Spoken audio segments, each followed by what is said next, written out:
My name is Rahul, and My name is Janvi Rahul. yeah, she is Janvi, and we both are from MCC College, and we wanted to make a documentary regarding pre-wedding shoots, and for that we wanted to meet a lot of photographers. And I'm the first. yes, Okay, I'm the we are first, so this very- honor for me. Yes. and we are very thankful to you, sir, that you have given us an opportunity to come to your place, and you have special thanks to you because you have offered the setup to us, and so that we can make a professional documentary. So, first of all, what is your name, sir? My name is Krishna Patil. Okay, so how long you been in this profession? From 9 years.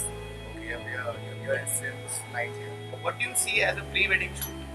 Pre wedding shoot जो आप बोल रहे हो first thing, Right, पहले उसका concept अलग था, अभी कॉन्सेप्ट पूरा अलग हो गया है. right, अभी डिपेंड करता है कि वो क्लाइंट जो है, क्लाइंट एग्जैक्टली क्या चाहता है. right, most of the photographers आप जब ना जाओगे इंडस्ट्री में, आप बोलोगे कि मुझे प्री वेडिंग करना है. अभी कई बार ऐसा होता है कि जिनकी अरेंज मैरिज हो रही है, वहाँ पे वो जो कपल है एक दूसरे को ज़्यादा नहीं जानते. right. उन दोनों के अंदर एक इमोशनल बॉन्डिंग वो नहीं है, क्योंकि उनका कांटेक्ट ही नहीं उतना ज़्यादा. वो एक हो गया, ये एक फर्स्ट एस्पेक्ट आप ले सकते हो. सेकंड एस्पेक्ट आपका ये हुआ जो ऑलरेडी रिलेशनशिप में है और उनका शादी जब हो रही है तो उनका भी एक मोटिव होता है कि हमें प्री वेडिंग शूट करना है. लेकिन प्री वेडिंग एग्जैक्टली बनाया क्यों गया? प्री वेडिंग मतलब वो शादी के पहले क्यों है? कभी वो टॉपिक पे डिस्कशन होता ही नहीं, शादी के पहले वो क्यों और करा रहे. क्योंकि एक सीन होता है कि अगर जहाँ पे मान लो कि कोई एक कपल है, तो उन दोनों के जो इमोशंस है वो हमें कैप्चर करने, उन दोनों की इमोशनल बॉन्डिंग, एक दूसरे को जानना चाहते हैं. अभी शादी में जब जाओगे, अरेंज मैरिज जब हो रही है, तो अरेंज मैरिज में कैसा होता है कि आपको देखने के लिए लड़के आए, अब आधा से 1 घंटा आप उनके सामने रहोगे, क्योंकि वहाँ पे लोग ज़्यादा होते हैं तो वो खुल के बात नहीं कर पाते वहाँ पे. फर्स्ट थिंग तो प्री वेडिंग अपॉर्चुनिटी देता है कि वो एक दूसरे को समझे, उनकी जो आगे वाली लाइफ है उस लाइफ के बारे में वो डिसीजन भी ले सकते हैं. जो प्री वेडिंग शूट्स होते हैं, इसमें अगर आप देखोगे तो ये this is not for the poor people, but I have Okay.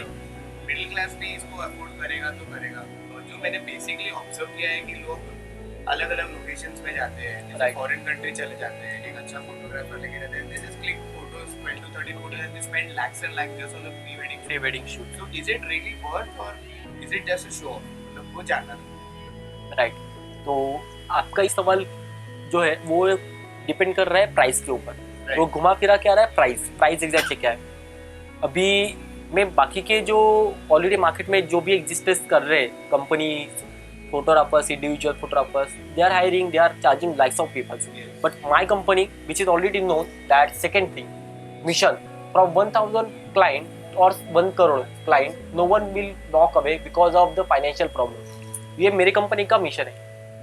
मैं 5000 में भी प्री वेडिंग करता हूँ, मैं 50,000 में भी प्री वेडिंग करता हूँ, मैं 5 lakhs में भी करता हूँ. हाँ, बेसिकली मतलब from down to the exactly. क्योंकि अगर मान लीजिए इंसान वही है, राइट, एक BMW जिसके पास है, जिसका स्टेटस बहुत अच्छा है, वो 5 लाख रुपए से प्री वेडिंग के लिए ऑफर कर सकता है. उनके लिए मैं पेरिस में जाके आराम से एक लोकेशन कर सकता हूँ, कोई दिक्कत नहीं. लेकिन अगर एक नॉर्मल कपल है, नॉर्मल जो एक लड़का है जिसकी सैलरी 10,000 है, उसका भी शादी हो रही है, तो शादी होने का उसके भी दिमाग में कहीं ना कहीं या दिल में ख्याल आता है कि अरे मैं तो प्री वेडिंग वगैरह कर सकता हूँ क्या. लेकिन जब वो जाता है फोटोग्राफर्स के पास में, तो उनको एक प्राइस बताई जाती है 35,000, 40,000, 50,000. अभी जहाँ पर उसकी एक महीने की सैलरी ही 10,000 है, तो उसमें वो अफोर्ड कहाँ से करेगा?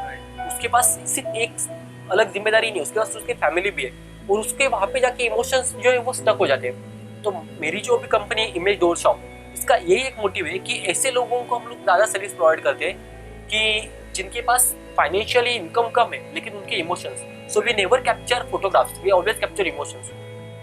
अगर मेरे पास एक क्लाइंट आ रहा है, उस क्लाइंट को कुछ काम करवाना है, लेकिन उसके पास फाइनेंशियली इतना इनकम नहीं है, no problem, I do that. Because मेरे पास सिर्फ वो एक क्लाइंट नहीं है, मेरे पास बहुत सारे क्लाइंट्स हैं. तो जो मल्टीनेशनल कंपनीज है, अभी मैकडोनल्ड जैसे आप कर रहे हो बात, मैकडोनल्ड्स का कैसा है, फ्रेंचाइजी वगैरह, they have their franchises all over the world. तो कोई अगर एक फ्रेंचाइजी है, वहाँ पे अगर उनका इतना बिजनेस नहीं हो पाया, तो they have other franchisees, from there they can pull out the income. तो मेरे पास ऐसे भी क्लाइंट्स हैं जिनके मैं 5 लाख 6 लाख रुपीज़ के शूट करता हूँ, और मेरे पास ऐसे भी क्लाइंट है जिनका मैं 2,000, 1,000 उसमें, लेकिन मैं कैमरा क्वालिटी वो कॉम्प्रोमाइज नहीं करता। मैं अगर वहाँ पे 5D लेके जा रहा हूँ और यहाँ पे 5D प्रोवाइड करूँगा। एग्जैक्टली। तो वहाँ पे क्या है कि ऐसा नहीं, अगर इमोशंस कैप्चर करना है, लेकिन अगर ये यार 5000 का ऑर्डर है तो उसके लिए काम करते हैं ना, सिर्फ एक फोटोग्राफर भेज दिया, ऐसा नहीं, मेरा पूरा का पूरा टीम जाता है। So, ये ट्रेंड कब से स्टार्ट हो गया प्री-वेडिंग का? ट्रेन तो अभी बोलना के ऊपर डिपेंड है, वो तो पहले से चालू है, सिर्फ उसका कॉन्सेप्ट अलग चालू हो गया। अभी कॉन्सेप्ट अलग चालू हो गया है, तो कॉन्सेप्ट में कैसा होता है, प्री वेडिंग अभी जो एक्सपेक्टेशन से क्लाइंट्स वो ज़्यादा है। तो मैं जब जाता हूँ क्लाइंट्स तो पहले उनसे मिलता हूँ, उनके एग्जैक्टली रिक्वायरमेंट क्या है वो चेक करनी है। रिक्वायरमेंट होगी ठीक है चलेगा, उसके बाद उनका बजट क्या है। सेकेंड थिंग आती है price, because price he matter करता है। अगर मुझे ज़्यादा कॉस्टली लोकेशन हायर करनी है तो मेरा बजट होना चाहिए। तो अगर क्लाइंट का बजट नहीं है कोई दिक्कत नहीं, मुंबई या आउट ऑफ मुंबई इतने सारे लोकेशन है जहाँ पे आप आराम से काम कर सकते हो विदाउट हायरिंग अ लोकेशन। होता है प्री वेडिंग शूट, इसमें मोस्टली कपल्स मैंने जो आजकल देखा है they are doing it for show off. Okay right. Is it real और इसमें कुछ अलग फैक्ट्स एंड फिगर्स भी है? अगर आप 100% कैलकुलेट करोगे, 100 कपल्स अगर लोगे तो 100 में से 80 पीपल्स जो है वो शो ऑफ के लिए करते हैं। बिकॉज जैसे आप देखोगे अगर प्री वेडिंग हो गया, आप फेसबुक पे डालोगे, इंस्टा पे डालोगे, सब जगह, लेकिन आपकी जो इमोशनल बॉन्डिंग है वो क्या हुई? एक फ़ोन कॉल अगर आपका नहीं आता, कैंडिड हो गया, नहीं तो मैंने शूट किया आपका, मैंने आपको इमेजेस वगैरह दे दी, वहाँ पे हमारा कॉन्ट्रैक्ट खत्म। लेकिन वो प्री वेडिंग करने का मकसद क्या था? कोई भी चीज़ आप करते हो मकसद क्या था कि आप दोनों एक दूसरे को जान सको। क्या ऐसा इसमें कोई आता है, मतलब ऐसा आपको लग रहा है कि क्योंकि वो लोग प्री वेडिंग शूट कर चुके हैं तो जब भी उनका मैरिज के टाइम जब फोटोग्राफ्स लिए जाते हैं तब उनका कॉन्फिडेंस बिल्डअप हो जाता है, वो ऑलरेडी पोज वगैरह देना सीख जाते हैं, क्या ये भी काम करता है? एक काम करता है लेकिन कुछ हद तक। जैसे मान लीजिए प्री वेडिंग जब हम लोग करने के लिए गए, वहाँ पे लोकेशंस पे ज़्यादा लोग नहीं होते, मोस्ट ऑफ द पीपल्स जो लोकेशन हायर करते हैं वहाँ पे नहीं, तो वहाँ पे आप भी कंफर्टेबल हो, आपकी जो ना पार्टनर है वो भी कंफर्टेबल है। लेकिन शादी में क्या होता है, आपके पास बहुत सारे ऑडियंस वगैरह होते हैं, मोस्ट ऑफ द टी का जो बैंक्वेट स्टॉल्स वगैरह होते हैं, तो वहाँ पे जब हम लोग पोजिस उनको बताते हैं या फिर उनके जो पोजिस वगैरह, so they have been already gone through the pre wedding but still they have awkward feeling when we say या सबके सामने कैसे करें। तो वहाँ पे हम लोग क्या करते हैं, जो भी उनके ट्रेडिशनल फोटोग्राफ्स वगैरह है वी क्लिक ऑन स्टेज। जैसे उनका ट्रेडिशनल वगैरह सब हो गया, then they have free time, so that time we not click that candid moments, वो पोजिस वगैरह, तो जहाँ पे उनको ऑकवर्ड फील ना हो फर्स्ट थिंग।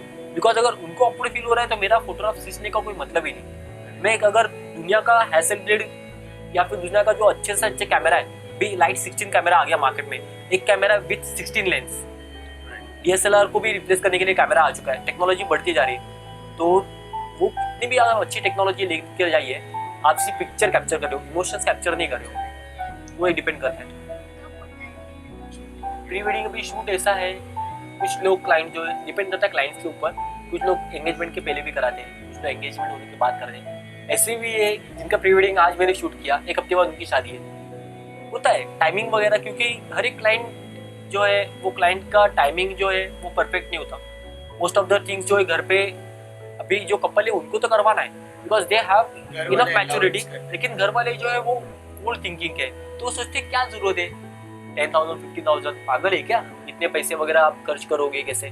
तो वो घर वाले जो है वो उनको ऑब्जर्व नहीं करते, और वो जो उनका मकसद है रियली इमोशनल बॉन्डिंग जो उनको करनी है या इमोशनल बॉन्डिंग उनकी होती है वहाँ पे, वो वहाँ पे उनके घर वालों को पता नहीं होता, तो घर वाले उनको अपोज करेंगे, तो वहाँ पे फाइनेंशियल एक प्रॉब्लम आया, एक प्रॉब्लम है आपकी फैमिली। प्री वेडिंग शूट आपके हिसाब से वर्थ है, ये जो ओल्ड ट्रेडिशनल वेडिंग होते थे वो राइट है, या आज का ये जो ट्रेंड चल रहा है ये राइट है? ठीक है, राइट एंड रॉन्ग इससे कोई चीज़ नहीं है। I want to know about your opinion. My opinion I will suggest you. First thing जो आपने पहले पूछा कि ट्रेडिशनल कॉन्सेप्ट और नया कॉन्सेप्ट, तो हर दिन आपके लिए नया होता है। पहले प्री वेडिंग था, आज भी प्री वेडिंग है, कल मान लीजिए कोई दूसरा नया कोई ऑप्शन आ गया, तो दुनिया चेंज होती जाती है। तो अगर मैं उसी एक एस्पेक्ट से चलता रहूँ, जैसे पहले कोडेक के कैमरे आते हैं जो रोल वाले, आज डिजिटल कैमरा आ गया, तो वो जो टाइम था मेरा, पहले रोल में जाऊँगा, रोल में जब पूरा क्लीन करूँगा तब मुझे इमेज दिखाई देती, आज मैं 2 मिनट में चेक कर सकता हूँ, जैसे ही क्लिक किया मेरे पास इमेज खराब आया, मैंने नया डिलीट कर दिया। वो चेंज होते जा रहा है ऑल ओवर टेक्नोलॉजी। तो जैसे टेक्नोलॉजी चेंज हो रही है जो इंसान है उनके माइंड की भी जो मेंटेलिटी वो चेंज हो रही है। तो प्री वेडिंग आज भी जो चल रहा है वो है, मोस्ट ऑफ द फोटोग्राफर्स को बेनिफिशियरी होता है फाइनेंशियल लेवल पे, because they are charging so much. और पे करने के लिए जो क्लाइंट्स है, अगर हायर इनकम ग्रुप के क्लाइंट्स है, so they spend money like water, because they know जो सामने वाला बंदा है, अगर वो 40 लाख 50 लाख का कैमरा लेके आ रहा है आपके पास, या फिर अगर वो 30,000 50,000 भी आपको चार्ज करा है, you have that capacity to pay, और आपके पास इतना कैपेसिटी भी आप आउट ऑफ कंट्री जाके शूट करो, तो फोटोग्राफर्स लोगों को उसका फायदा हो रहा है, कोई दिक्कत नहीं। उसका मेहनत है, मेहनत को पैसा मिलना चाहिए, वो अलग बात है, because they are providing the services, they are getting out of benefited for that thing, so is it okay, no problem. Shoot करना जरूरी रहता है शादी से पहले? जरूरी होना एक वही तो Just an option.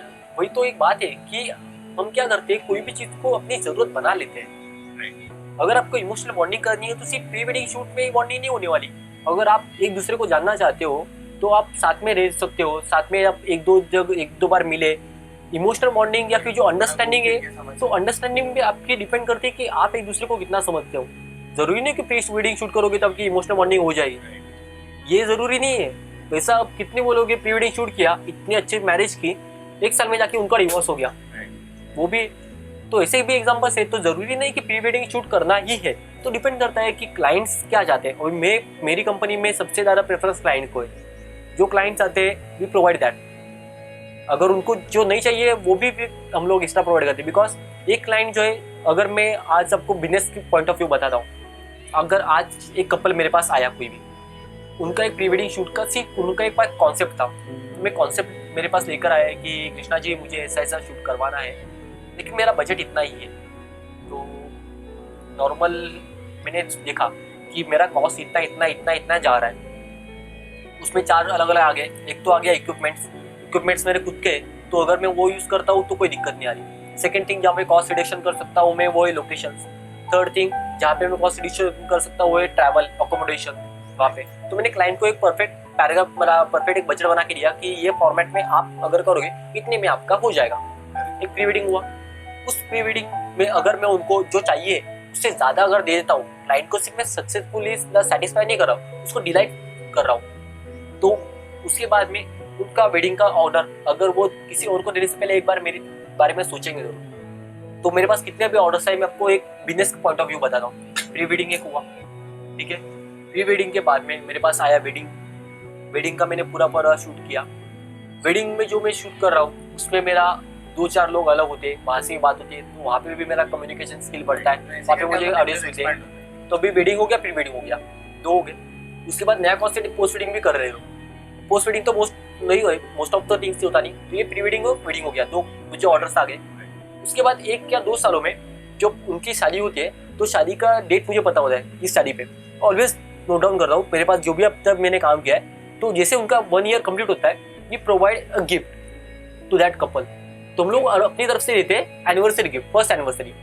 तो मोस्ट ऑफ द कपल्स जो मेरी फर्स्ट एनिवर्सरी जो होती है वो भी शूट करना चाहते हैं। तो जैसे मैं फर्स्ट एनिवर्सरी का गिफ्ट देता हूँ, तो वहाँ पे क्या हुआ, मेरा क्लाइंट से कॉन्टैक्ट टूटा नहीं टूटा, तो फर्स्ट एनिवर्सरी रिलेशनशिप बना के रखा। मैं लॉन्ग लास्टिंग बता रहा हूँ आपको, मतलब एक मेरे पास जो इंक्वायरी आई थी उसको मैंने 4-6 ऑर्डर में कैसे कन्वर्ट किया। फर्स्ट प्री वेडिंग हुआ, सेकंड हुआ वेडिंग, थर्ड जब उनकी एनिवर्सरी वगैरह आई मैंने उनको एक गिफ्ट दिया। हार्डली मुझे वो कॉस्ट कितना कर रहा है, 1000 रुपीज़ मैक्स मान लीजिए 1500-2000 उतना एक फ्रेम वगैरह बना, क्योंकि मेरे पास ऑलरेडी उनका कंटेंट है, उनके फोटोग्राफ्स वगैरह जो वीडियोज है, मेरे पास फुटेज वगैरह है, मुझे कोई ज़्यादा एक्स्ट्रा इसमें एफर्ट डालना नहीं है। लेकिन उनके बाद उन क्लाइंट के दिमाग में मेरे लिए एक अलग इमेज बन गई कि ये जो फोटोग्राफर है वो सिर्फ मुझे इमेज नहीं प्रोवाइड कर रहा है, फैमिली बॉन्डिंग। तो उनके बाद जब उनकी ना जैसे शादी हो गई, अभी बच्चा होगा, तो मैटरनिटी शूट आ गया बीच में, तो भी एक ऑर्डर मिला मुझे। जैसे मैटरनिटी शूट हुआ, जैसे बच्चा जैसे डिलीवरी हुआ, डिलीवरी के बाद में 3 to 4 वीक्स का जो टाइम स्पैन है उसमें बेबी शावर शूट होता है, तो छोटे बच्चे के इमेजेस वगैरह क्लिक किए जाते हैं, तो वो भी एक ऑर्डर है बेबी शावर। तो मेरे पास अभी कितने ऑर्डर है एक क्लाइंट के, 5 आ गए। बेबी शावर हो गया, बेबी शावर के बाद में बेबी जब 1 साल का होगा, फर्स्ट बर्थडे, वो भी मेमोरेबल है, तो वो भी एक ऑर्डर आया फर्स्ट बर्थडे का, ठीक है। जब तक फर्स्ट बर्थडे हुआ, एग्जैक्टली जैसे भी फर्स्ट बर्थडे हो गया, उसके कम से कम 1-2 साल में, अभी आजकल के जो नॉर्मल कपल है 1-2 चाइल्ड ज़्यादा नहीं, तब तो दूसरा अगर बच्चा है उसका मैटरनिटी शूट। तो डिपेंड्स कि आपने अगर मेरी पहली वाली जो इंक्वायरी थी उस इंक्वायरी को मैं अगर ना सिर्फ बजट के ऊपर छोड़ देता तो मेरे जो आगे वाले आने वाला बिजनेस है 4 या 5 सालों का लॉन्ग लास्टिंग बिजनेस, वो मुझे पता नहीं चलता। Right. तो मेरे पास अभी कितने ऑर्डर्स है एक क्लाइंट के? 7 8 ऑर्डर आगे। आप जो आपके दोस्त है आपके ऑर्डर्स चलते तो- जाएंगे। So I have answered the question that we didn't even expected. Yes. And आपने जिस तरह का सपोर्ट दिया है, हम लोग भी आज आपके क्लाइंट ही हो गए।